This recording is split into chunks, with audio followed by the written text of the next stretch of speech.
오늘 하나님께서 주시는 말씀입니다. 사사기 13장 8절로 12절 말씀입니다. 사사기 13장 8절로 12절 말씀, 주님의 말씀입니다. 주님의 말씀을 봉독합니다. 마노아가 여호와께 기도하여 이르되 주여 구하옵나니 주께서 보내셨던 하나님의 사람을 우리에게 다시 오게 하사 우리가 그 낳을 아이에게 어떻게 행할지를 우리에게 가르치게 하소서 하니 하나님이 마노아의 목소리를 들으시니라. 여인이 밭에 앉아 있을 때에 하나님의 사자가 다시 그에게 임하였으나 그의 남편 마노아는 함께 있지 아니한지라. 여인이 급히 달려가서 그의 남편에게 알리어 이르되 보소서 전일에 내게 오셨던 그 사람이 내게 나타났나이다 하매 마노아가 일어나 아내를 따라가서 그 사람에게 이르러 그에게 묻되 당신이 이 여인에게 말씀하신 그 사람이니까 하니 이르되 내가 그로다 하니라. 마노아가 이르되 이제 당신의 말씀대로 되기를 원하나이다. 이 아이를 어떻게 기르며 우리가 그에게 어떻게 행하리까. 아멘. 오늘 본문 말씀이 들어있는 사사기는 흥미로운 시작과 마지막을 우리에게 보여줍니다. 사사기 1장 1절은 이스라엘 백성들이 하나님께 묻는 장면으로 시작이 됩니다. 여호수아가 죽은 후에 이스라엘 자손이 여호와께 여쭈어 이르되 우리 가운데 누가 먼저 올라가서 가나안 족속과 싸우리까? 라고 이렇게 묻죠. 그런데 사사기의 마지막은 이렇게 끝이 납니다. 그때 이스라엘의 왕이 없으므로 사람이 각기 자기의 소견에 오른 대로 행하였더라. 하나님께 묻던 백성이 이제는 자신의 소견대로 소견대로 살아가는 모습으로 바뀌어가는 이야기가 사사기의 전체적인 큰 흐름이라고 할 수 있겠습니다. 이러한 변화는 이어지는 사사들의 등장 이야기 속에서도 쉽게 발견이 됩니다. 사사기에는 총 12명의 사사들이 이름이 나옵니다. 사사들의 등장과 관련하여서 사사기 앞부분에는 일정한 패턴이 나타납니다. 우선 이스라엘이 하나님을 잊어버리고 우상을 숭배하는 이야기가 먼저 나오죠. 그러면 하나님께서는 이스라엘에게 고난을 주십니다. 대부분 이방 민족에게 압제를 당하는 그런 상황이 전개됩니다. 그렇게 되면 이스라엘 백성들은 하나님께로 다시 돌아옵니다.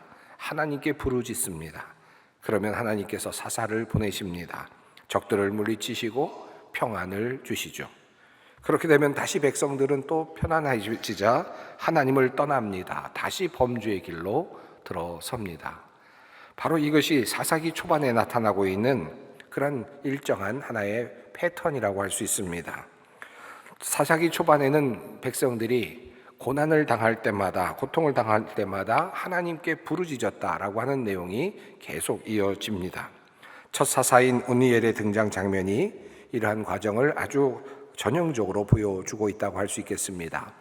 이스라엘 자손이 여호와의 목전에 악을 행하여 자기들의 하나님 여호와를 잊어버리고 바알들과 아세라를 섬긴지라 여호와께서 이스라엘에게 진노하사 그들을 메소포타미아 왕 구산 리사다임의 손에 파셨으므로 이스라엘 자손이 구산 리사다임을 8년 동안 섬겼더니 이스라엘 자손이 여호와께 부르짖음에 여호와께서 이스라엘 자손을 위하여 한 구원자를 세워 그들을 구원하게 하시니 그는 곧 갈렙의 아우 그나스의 아들 온니엘이라. 이렇듯 이와 같은 패턴이 사사기에 잘 나타나고 있습니다. 이와 같은 이야기는 사사 에훗에 대한 이야기 속에서도 그대로 반영이 되고 있고요. 또 이 패턴은 사사 드보라의 경우에도 그리고 기드온의 경우에도 그대로 나타나고 있습니다. 그런데 이어지는 이 패턴이 점차 달라지고 있는 것을 볼 수 있습니다. 이스라엘 백성들이 부르짖었다라고 하는 내용이 점차 사라져가고 희미해져가고 있는 것입니다. 물론 사사 중에서 짧게 등장하는 사사들은 간단한 내용만 나오기 때문에 생략되었다라고도 말할 수 있겠죠. 하지만 그런 패턴이 돌라, 야일, 입산, 압돈 등의 사사 이야기 속에서 계속 동일하게 나타나는 것을 확인할 수 있습니다. 그러다가 이제 삼손의 이야기가 등장을 하죠. 바로 오늘의 본문이 들어있는 사사기 13장입니다. 바로 13장은 이렇게 시작이 됩니다. 이스라엘 자손이 다시 여호와의 목전에 악을 행하였으므로 여호와께서 그들을 40년 동안 블레셋 사람의 손에 넘겨주시니라. 보통 앞에 나오는 사사기의 전형적인 그런 패턴에 따르면 이와 같은 이야기가 나온 다음에는 다음에는 이런 이야기가 나와야 됩니다. 그러므로 주께 이스라엘 백성이 부르짖음에 라는 이야기가 나와야 되죠. 그러면 주님께서 또 하나님께서 사사를 보내시는 그런 이야기가 전개돼야 할 것입니다. 그런데 이 삼손의 이야기에는 이런 내용이 나오지 않습니다. 그저 바로 마노아라고 하는 사람의 이야기로 이어지고 있습니다. 그리고 삼손이 어떻게 태어나게 되었는지에 대한 이야기가 바로 나옵니다. 그러므로 삼손의 등장 배경에는 흥미롭게도 백성들이 하나님께 회개하였다거나 하나님께 부르짖었다라고 하는 내용이 없습니다. 생략되어 있다고도 생각할 수 있겠지만 전체적인 사사기의 흐름을 통해 본다면 백성들이 하나님께 부르짖지 않았다라고 보는 것이 보다 더 적절한 해석일 것 같습니다. 첫 절이 그것을 이미 말하고 있죠. 그들은 이미 블레셋 사람들에게 40년이라고 하는 긴 시간 동안 어려움을 당하고 있었습니다. 그런데 거기에 대한 어떠한 반응도 나타나고 있지 않다는 것입니다. 그들은 하나님께 나아가지 않았고요, 하나님 앞에서 부르짖지도 않았습니다. 자, 바로 이러한 배경 속에서 삼손의 이야기가 시작됩니다. 먼저 경건한 한 가정의 이야기가 등장하죠. 바로 마노아라고 하는 단지파 가족의 이야기입니다. 그들은 그 불신앙의 세대 가운데 살아가면서도 하나님을 알고 하나님의 은혜를 입고 살아가고 있었던 가족이었습니다. 그 가족의 이야기는 이렇게 시작이 되죠. 아내가 임신하지 못하는 상황이었고 그때 여호와의 사자가 그 여인에게 나타나서 임신할 것을 예언합니다. 그리고 자세하게 이 아이를 어떻게 키울 것인지에 대한 자세한 그런 이야기를 전해줍니다. 그 말을 들은 이 여인은 남편에게 그 이야기를 전합니다. 그러자 남편인 마노아는 하나님께 즉시 기도를 합니다. 그 가정이 하나님과 온전한 교제를 이루며 기도하는 가정이었음을 우리에게 보여주고 있습니다. 자, 다시 오게 해서 내가 그로부터 직접 이야기를 듣고 싶다라고 하는 그런 기도를 드린 후에 하나님께서는 그 기도를 들으시고 다시 사자를 보내서 마노아를 만나게 하십니다. 그때 마노아는 이렇게 하나님의 사자에게 말합니다. 마노아가 이르되 이제 당신의 말씀대로 되기를 원하나이다. 이 아이를 어떻게 기르며 우리가 그에게 어떻게 행하리까? 우선 마노아는 여호와의 사자로부터 주어진 아기 잉태의 소식을 믿음으로 받아들입니다. 그리고 묻습니다. 이 아이를 어떻게 기르며 우리가 어떻게 해야 하겠습니까? 라고 그렇게 묻는 겁니다. 여러분은 어떻게 느껴지십니까? 언뜻 보기에는 아주 평범한 이야기 같죠. 그리고 우리 주위에서 흔히 일어나고 있는 이야기 같기도 합니다. 신앙의 가정이라면 당연히 그렇게 물을 것 같은 그런 질문이기도 합니다. 그런데 실은 이 질문은 매우 이례적이고 놀라운 질문이었다는 사실을 앞서 살펴본 사사기의 전체적인 흐름 속에서 우리는 감지할 수 있습니다. 이미 이스라엘 백성들은 하나님을 잊었습니다. 그들에게 고통의 40년의 시간이 흘러가고 있었지만 그들은 하나님을 향하여 부르짖지도 않고 있습니다. 그냥 그렇게 살아가고 있는 것입니다. 그야말로 무신론의 세상에서 살아가고 있는 것이고 하나님을 알지 못하는 불신앙의 시대를 살아가고 있었던 사람들이었습니다.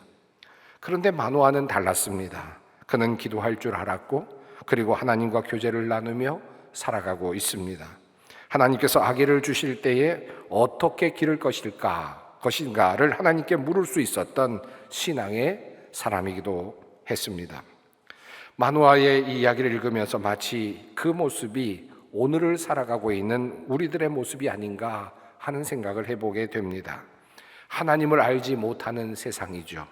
하나님을 잊고 살아가는 이 세상, 하나님께 묻고 부르짖는 이가 희귀한 이 세상에서 우리가 하나님을 믿으며 살아가고 있습니다. 우리는 신앙인이라고 하는 이름으로 살아가고 있습니다. 하나님께 기도하며 하나님의 뜻을 따라 살아가려고 하는 그런 사람들이죠.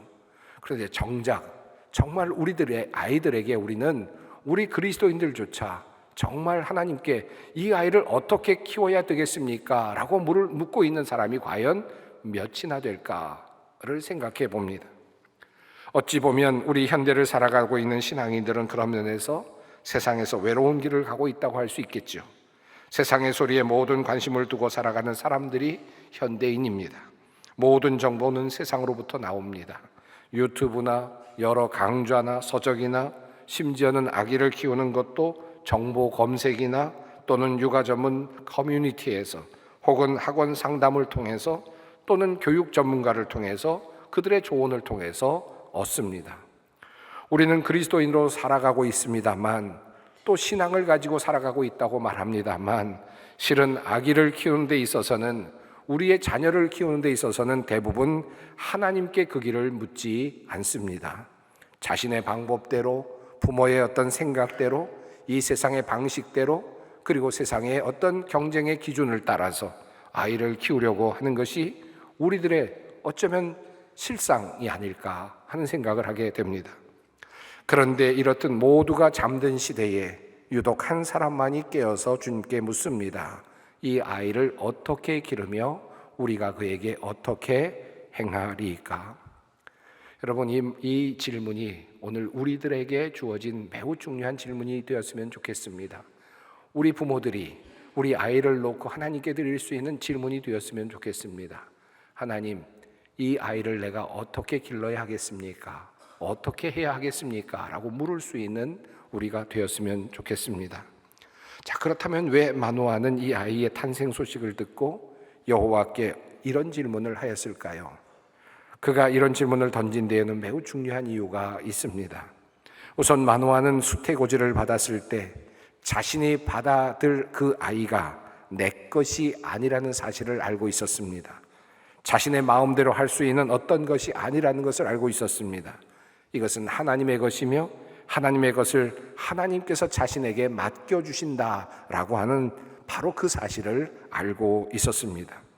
주인이 하나님이시기에, 그 아이의 주인이 하나님이시기에 그 하나님의 뜻이, 진정한 아버지이신 하나님의 뜻이 무엇인지를 아는 것이 중요했습니다. 그것은 마치 이것과 같습니다. 이 질문은 어떤 아기를 키우는 일로 채용된 유모가 본래 아기의 엄마에게 던지는 질문과도 같을 것입니다. 아이를 어떻게 키우면 좋겠습니까? 아이를 맡아서 키우는 그 직업을 가진 유모는 그 진짜 엄마에게 이렇게 물을 수밖에 없죠. 아이를 어떻게 키울까요? 언제쯤 젖을 줄까요? 언제쯤 음식을 나누어 줄까요? 또 어떤 음식을 먹이면 좋겠습니까? 또 언제쯤 일어나게 할까요? 언제쯤 잠자리에 들도록 만들까요? 잠자리에 들기 전에 어떤 일을 하면 좋을까요? 성경책을 읽어줄까요? 동화책을 읽어줄까요? 아니면 놀이를 할까요? 이 모든 것들은 진짜 어머니의 마음에 달려 있습니다. 그리고 그 아이를 키우는 유모는 그 어머니의 교육 방법, 그 어머니의 생각을 따라서 움직일 수밖에 없을 것입니다. 진짜 어머니라면 그렇겠죠. 바로 이것입니다. 마노아는 마치 이 아이의 그 자신에게 주어지는 그 아이가 하나님의 아이고 자신의 아이가 아니라는 사실을, 내가 맡아서 키울 아이라는 사실을 알고 있는 듯합니다. 오늘은 어린이 주일입니다. 이 말씀이 오늘을 살아가는 모든 부모님의 고백이 되었으면 좋겠습니다. 하나님, 나에게 맡겨주신 이 아이는 내 아이가 아니라 하나님의 것입니다. 그러니 하나님의 방법대로 키우기를 원합니다. 어떻게 키워야 할까요? 이 아이는 하나님의 아이이니 나는 맡은 사람이니 하나님께서 나에게 그 방법을 좀 가르쳐 주십시오 라고 그렇게 기도하는 것이 중요하겠습니다. 한 걸음 더 나아가서 이 마노아가 묻는 질문에는 이 아이가 예사롭지 않은 인물이 될 것이라는 기대감이 이미 담겨져 있습니다. 이 어렵고 척박한 시대에 하나님께서 임신하지 못하던 태를 열어서 그렇게 아기를 만드시고 보내시고 맡기시는 데에는 큰 이유가 있을 것이다 라고 하는 확신이 들었던 것입니다. 그리고 이 아이가 하나님께서 맡겨주신 그 사명을 잘 감당하기 위해서 내가 그러면 어떻게 도와야 할까라고 하는 그런 질문을 주님께 던지고 있었던 것입니다. 이런 관점은 매우 놀라운 것이고 또 참으로 큰 지혜가 아닐 수 없습니다. 우리는 아이들을 키우면서 좋은 학교에 들어가게 하고, 좋은 학교에 들어가게 하면 좋은 직장에 들어갈 것이고, 좋은 직장에 취직하게 되면 높은 자리에 올라가게 될 것이고, 그렇게 되면 조금 더 편하게 인생을 살게 될 것이고, 그렇게 되면 마침내 행복한 삶을 살겠지라는 생각을 하면서 아이들을 키워갑니다. 하지만 그 과정에서 아이들의 마음은 병들고 또 피폐해지기도 합니다. 부모의 열망이 아이를 망가뜨리기도 합니다. 부모의 열심이 도리어 아이들의 인생을 불행하게 만들기도 합니다.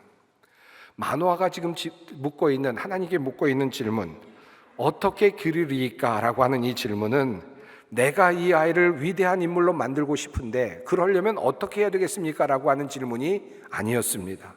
내가 이 아이를 장군으로 만들고 싶은데 그러려면 어떻게 해야 되겠습니까? 라고 하는 질문이 아니었습니다. 내가 이 아이를 대통령으로 만들고 싶은데 그러려면 어떻게 해야 되겠습니까? 라고 하는 질문이 아니었습니다. 하나님께서는 이미 이 아이를 어떻게 쓰실지 알고 있습니다. 하나님께서는 이 아이를 위대하게 쓰실 것입니다. 그런데 그렇게 하나님께서 쓰시기 위해서 나는 부모로서 어떤 일을 해야 하겠습니까? 라고 하는 그런 질문이었습니다. 부모로서 어떻게 그 하나님의 일에 동참할 수 있겠습니까? 라고 하는 그런 물음이었다고 할 수 있습니다. 자, 그러면 이렇게 하나님께 묻는 마노아와 그 아내를 향하여 하나님께서는 어떤 답을 주셨습니까? 사사기 13장 5절에 이런 말씀이 나옵니다. 보라, 내가 임신하여 아들을 낳으리니 그의 머리 위에 삭도를 대지 말라. 이 아이는 태에서 나옴으로 하나님께 바쳐진 나실인이 됨이라. 또 이어서 7절에서 이렇게 말씀하십니다. 보라, 내가 임신하여 아들을 낳으리니 이제 포도주와 독주를 마시지 말며 어떤 부정한 것도 먹지 말라. 이 아이는 태에서부터 그가 죽는 날까지 하나님께 바쳐진 나실인이 됨이라 하더이다 하니라. 하나님께서는 우선 이 아이를 나실인으로 키우라고 명령하십니다. 여러분, 나실인이 누구입니까? 어떤 사람입니까? 나실인이란 말은 나지르라고 하는 히브리어에서 왔습니다. 구별된다, 봉헌된 사람이라는 뜻입니다. 일반인과는 구별되어서 일정 기간 혹은 평생을 하나님께 온전히 바치기로 서원한 그런 사람들을 의미합니다. 민수기 6장에 그 조건들이 잘 나타나고 있습니다. 우선 포도주를 멀리하고, 그리고 머리카락을 자르지 않고, 그리고 시체를 가까이 하지 않습니다. 사체와 접촉하지 않는 것입니다. 자, 이렇게 나실인으로 키우라고 하나님께서 명령하시면서 부모는 그럼 어떻게 해야 되는가에 대하여 하나님의 사자를 통하여 하나님은 말씀하십니다. 바로 그 내용은 너희가 먼저 그 삶의 모범을 보이라는 말씀이었습니다. 주님의 천사가 마노아에게 일러 주었다. 주님의 천사가 마노아의 아내에게 일러준 모든 것을 그 아이가 지켜야 하고, 마노아의 아내는 포도나무에서 나는 것은 어떤 것도 먹어서는 안 되고, 포도주와 독한 술을 마시지 않아야 하며, 부정한 것은 어떤 것도 먹어서는 안 되고, 주님의 천사가 마노아의 아내에게 명령한 모든 것을 마노아의 아내가 지켜야 한다고 말해 주었다. 여러분, 이 말씀이 굉장히 의미가 있습니다. 아이를 어떻게 기를 것입니까? 나실인으로 키워라. 독주를 마시지 않게 하고 부정한 것을 접촉하지 않게 만들며 그 아이를 키워라. 그렇게 하기 위해서 어떻게 해야 됩니까? 내가 독주를 마시지 말아라. 내가 부정한 것과 접촉하지 말아라. 내가 삶의 모범을 보여라 라는 말씀입니다. 아이가 독주를 마시지 못하도록 하기 위하여 어머니가 독주를 마시지 말라는 겁니다. 즉 부모에게 삶으로 모범을 보이라는 말씀입니다. 자신도 아이가 가야 하는 그 길을 따라 살아가라는 말씀입니다. 신교, 승어, 언교라는 말이 있죠. 몸으로 가르치는 가르침이 말로 가르치는 가르침보다 낫다라고 하는 말씀입니다. 솔선수범하라라고 하는 신앙의 모범을 보이라라고 하는 그런 주님의 말씀이었습니다. 하나님께서는 이제 위대한 사사, 전쟁에서 승리하고 많은 병사들과 대결하며 백성들을 구원할 사사를 이제 길러내고자 하십니다. 그래서 삼손이라고 하는 인물을 이제 마노아의 가정에게 보내는 거죠. 그런데 그때 이 마노아는 물었습니다. 이 장군, 사사와 같은 사람을 만들어내려면 내가 어떻게 길러야 하겠습니까? 예사롭지 않은 이 아이를 내가 길러내려면 어떻게 교육 방법을 써야 되겠습니까? 라고 물었던 거죠. 그런데 하나님께서는 그 질문에 대해서 이 아이가 장군이 될 것이니까 이제부터 칼 쓰는 법을 잘 배우게 해라 라고 말하지 않으셨고, 무기를 잘 다룰 수 있도록 공부시켜라 라고도 말하지 않으셨고, 체력을 잘 가꿀 수 있도록, 그래서 큰 체력, 힘 있는 체력을 만들어내라 라고도 하나님께서는 말씀하지 않으셨습니다. 그야말로 기능이나 기술을 가르치라고 말씀하지 않으시죠. 구별된 사람으로 키우라는 것입니다. 그리고 그렇게 너의 자녀를 구별된 사람으로 키우기 위해서 너도 구별된 사람으로 살라라는 것이 하나님께서 주신 명령이었습니다. 바로 이 대답이 마노아가 어떻게 기르리까라고 하고 물었던 질문에 대한 하나님의 응답이었습니다. 자, 여기까지 이 말씀을 따라오면서 아마도 부모님들은 이제 이런 결단, 이런 마음이 드셨을 겁니다. 나도 하나님께 물어야 되겠다. 어떻게 기르리까? 우리 아이들을 어떻게 길렀으면 좋겠습니까? 그리고 나도 이제 정말 앞으로 하나님께서 말씀하신 그 길을 따라서 나도 삶의 모범을 아이들에게 보여야 되겠다라고 하는 그런 마음이 드셨을 것 같습니다. 그런데 왠지 이 말씀이, 이 마음이, 이 메시지가 선뜻 마음에 와닿지 못하는 것이 있죠. 왜 그렇습니까? 우리가 과연 잘 해낼 수 있을까요? 부모님들이 과연 이 일을 잘 해낼 수 있을까요? 오늘은 결정할 수 있지만 과연 우리가 이 일을 해낼 수 있을까요?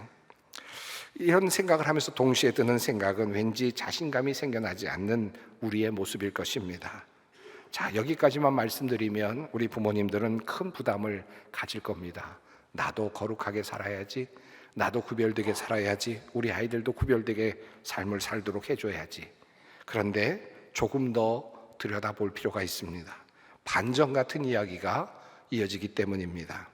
여러분, 이렇게 당당하게 어떻게 기르리까라고 물었던 마노아와 아내는 정말 삼손을 그렇게 키웠습니까?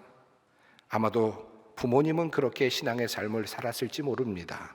독주를 마시지 않고 또 사체와 접촉하지 않고 그렇게 살았을지도 모르죠.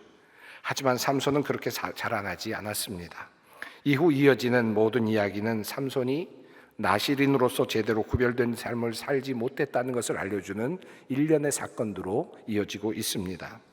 사사기 14장에 들어서면 삼손은 부모가 지키려고 애썼던 규례들을 하나씩 깨트리기 시작합니다. 삼손이 딥나에서 결혼할 때 잔치를 배설하였다라고 성경은 말하는데요. 이 잔치는 미슈테입니다. 이것은 마시다라는 말에서 유래한 그런 어원에서 온 말입니다. 즉 술이 빠지지 않는 잔치를 의미하는 것입니다. 이미 그는 독주를 마시기 시작했습니다. 그뿐만이 아닙니다. 나시린은 이는 사체를 만져서는 안 되죠. 그러나 삼손은 자기 자신이 죽인 그 사자의 몸에서 나온 꿀을 먹습니다. 더욱 충격적인 것은 삼손이 그 부정한 꿀을 부모에게도 가져다 주죠. 그래서 먹게 했다는 것입니다. 부모는 그것이 사자의 사체에서 나온 것인 줄 모르고 먹었겠죠. 그러나 아들이 타락하고 아들이 부정해지고 그리고 점차 부모도 타락하고 결국은 부모도 부정해지는 상황이 되어갑니다. 마노아 부부는 하나님의 말씀대로 포도주를 멀리하고 거룩하게 삼손을 키우려고 했을 것입니다. 그것만큼은 믿어집니다. 하지만 삼손은 어떻게 자라납니까?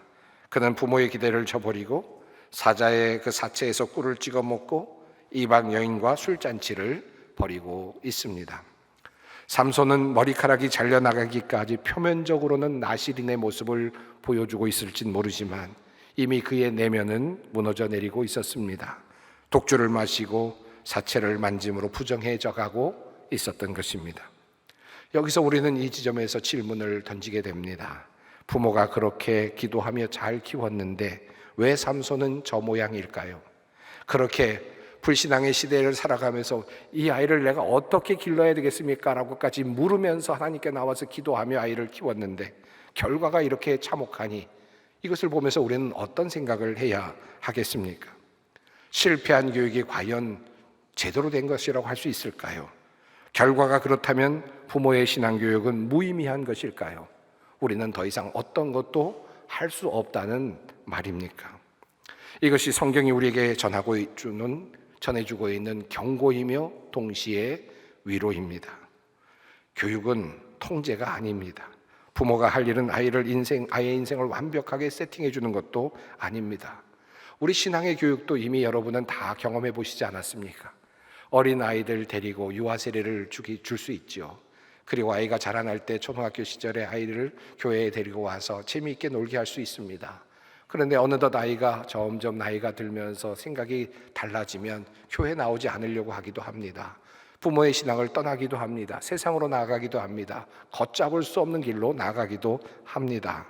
이것이 바로 우리의 인생 길 아니겠습니까? 이것을 우리가 어떻게 모든 것을 다 우리 마음대로 할 수 있겠습니까? 바로 마노아도 그와 같은 인생길을 살아가고 있었습니다. 그들은 바른 길로 인도하기를 원했지만 삼손은 그 길을 가지 않았습니다. 그러나 그가 실패하고 넘어지는 순간에 그 신앙의 교육은 그를 돌아올 수 있게 만드는 매우 중요한 뿌리와 같은 역할을 하게 됩니다. 비록 그가 나시린의 신분을 망각하고 하나님 앞에서 죄를 짓고 그 사명에 대하여 제대로 감당하지 못했지만 마지막에 삼손이 결국 눈이 뽑힌 채 하나님을 부르짖을 수 있었던 것은, 그리고 하나님께 기도할 수 있었던 것은 그가 태어나기도 전부터 너는 하나님의 사람이라고 외쳤던 그 부모님의 기도가 그의 영혼 깊은 곳에 새겨져 있었기 때문일 것입니다. 혹시나 자녀 교육으로 인해서 좌절하거나 자녀의 일탈로 고통받는 성도님이 있으십니까? 아직 포기하지 마십시오. 아니, 결코 포기하지 마십시오. 보이는 결과가 어떠하든 그것을 뛰어넘는 하나님의 크신 섭리를 여러분 믿으시기 바랍니다. 하나님께 맡긴 것입니다. 그러므로 우리는 그저 부모로서 최선을 다할 뿐입니다. 이 아이는 하나님의 것입니다. 하나님이 끌고 가실 것입니다. 오늘 우리는 유아 세례를 베풉니다. 세례받는 아이 부모와 함께 합니다. 오늘 우리가 이 아이들에게 물을 뿌리며 세례를 베푸는 것은 이 아이가 평생 아무 굴곡 없이 꽃길과 같은 길을 걷게 될 것을 보장하는 그런 예식으로 우리가 함께하는 것이 아니죠. 이 아이도 혹시 자라면서 삼손처럼 세상의 유혹에 흔들릴 수도 있습니다. 부모의 기대를 저버리고 사자의 사체에서 단꿀을 얻어낼 수도 있을 것입니다.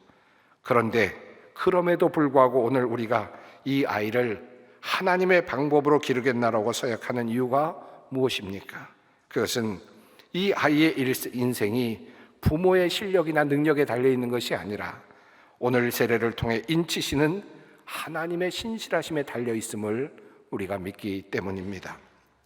마노아가 하나님께 어떻게 기르리까? 라고 물었을 때 하나님께서, 모든 것을 아시는 하나님께서, 그의 삼손의 이후의 일탈을 아실 그 하나님께서 이렇게 말씀하실 수도 있었겠죠. 야, 다 소용없어. 그거 그래봤자 이 삼손은 다 아마 그렇게 신앙을 놓칠 거야. 그러니 너희가 그렇게까지 노력할 필요도 없어. 그렇게 말씀하시지 아니하시고, 그럼에도 불구하고 양육의 규례를 알려주시고 그렇게 살라고 말씀하신 이유가 뭘까요?